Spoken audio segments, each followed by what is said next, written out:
Welcome back, noobs. This is the second part of a two-part video series about how you can learn from my past mistakes, like my style. So make sure you check out the first video if you haven't already. If you're new to this channel, I've been in real estate for almost 10 years now and started YD development about 3.5 years ago. It hasn't been without its stumbles, especially with developing in NYC during a pandemic. So if I turn back time to when I started in real estate, these 3 tips would probably have had the biggest impact on my career trajectory and make my job a whole lot easier right now.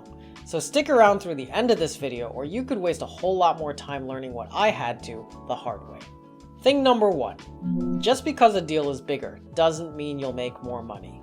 Most people gravitate toward this industry because they're interested in how to make money and how to make it fast. There's something alluring about doing a large commercial real estate development project in New York City, but don't expect to be showing penthouses and getting 6-figure paychecks like in $1 Million Listing. Insider secret: every single word of that show is scripted. I've worked on 4 NYC deals at this point, ranging from $8 to $80 million, and the amount of effort and profitability wasn't necessarily correlated with the deal size. If you're transitioning from doing smaller deals on your own, get ready to run this like a company rather than a one-person hustle, because bigger deals have big overheads.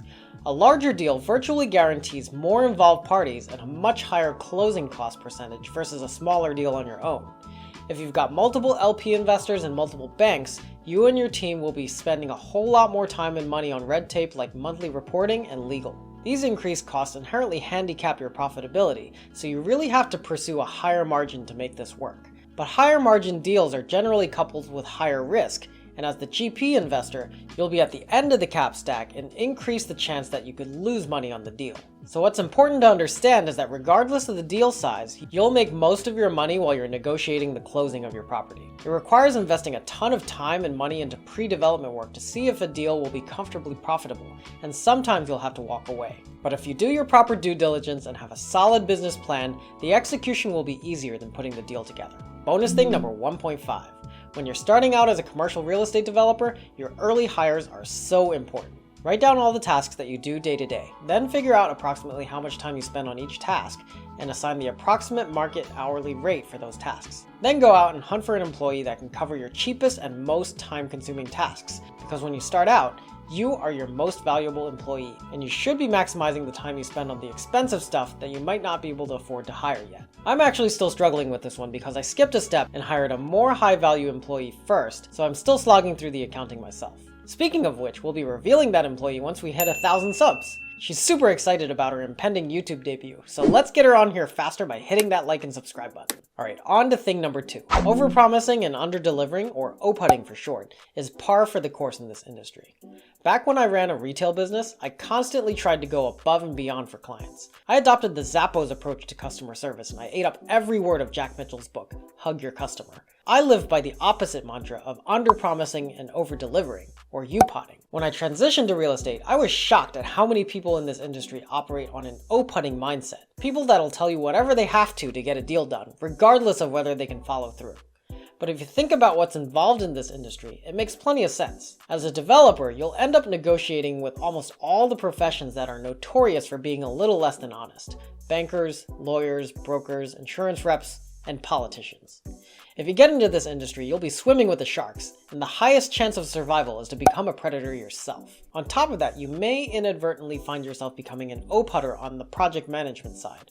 Investors and banks will only fund deals that hit their minimum requirements, so you'll have to put pro formas together that beat them in the most conservative scenarios. So uglier scenarios like a pandemic are brushed aside, even though they can plausibly happen, at which point it becomes super difficult to deliver on your promised returns. You don't have to adopt the OPUTting mindset to survive in this industry, but you should at least hone your bullshit detector. At YD, UPOTting is infused in our culture, and some people are just as shocked by our transparency as we are by their lack thereof. That's not to say the whole industry is like this. There are plenty of trustworthy people too. Real estate is largely a relationship business. You just have to learn to navigate the whole spectrum of characters you'll encounter and steer clear of the OPUTters when you can.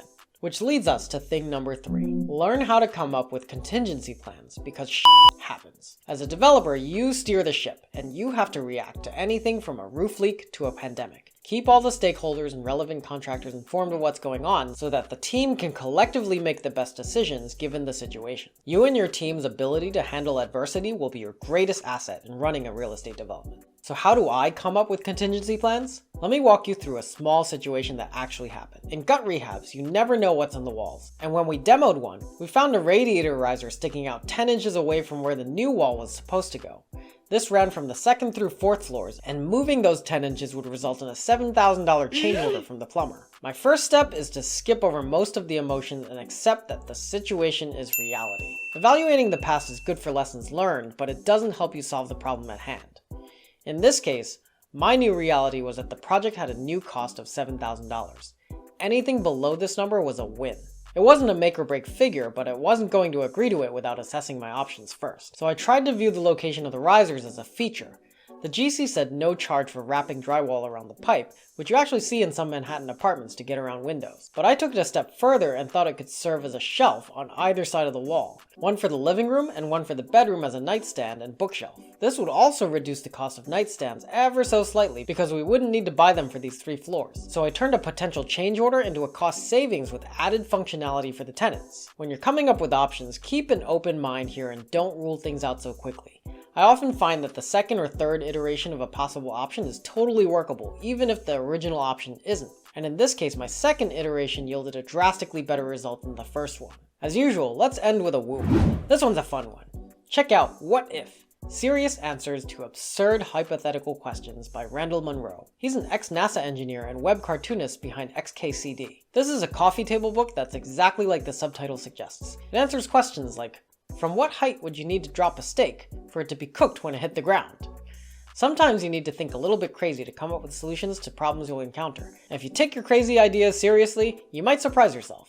Stay curious, noobs.